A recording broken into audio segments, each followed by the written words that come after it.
ভাই মাফ করে দেন ভুলে গেছে ভাই। ভুলে গেছে মানে তুই কি চোখ বগনে নিয়ে আড়ো তুই আমার ব্যাপারে জানোস কে আমার ব্যাকগ্রাউন্ড আছে না আমি একটা ফোন দিলে কার ফোন যাইবো ভাই দেখি নাই তো এখন আমি কি করুম ভাই, রাস্তা দিয়ে চলার পথে তো মানুষের সাথে ধাক্কা খায় ভাই, ভুলে গেছে আর করতাম না ভাই।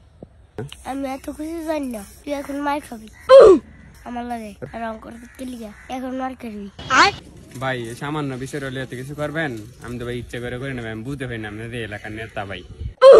তুই আগে বুঝছে ডাক্কা দিলি না এখন মারমু ভাই এবারের মতো মাফ করে ভুল হবে, আমি আপনাকে এলাকায় দিতাম না ভাই, আমি জানি না ভাই আপনাদের নেতা ভাই এলাকার ভাই। এবার কাল মাফ করে দিলাম আর যদি দেখি তোর আড্ডি গুড্ডি বাইন গেলাম যা যা ছোট ভাই মাফ করে দিল আর আমার সামনে করিস না তাহলে কপালে শুনি আছে যাওয়া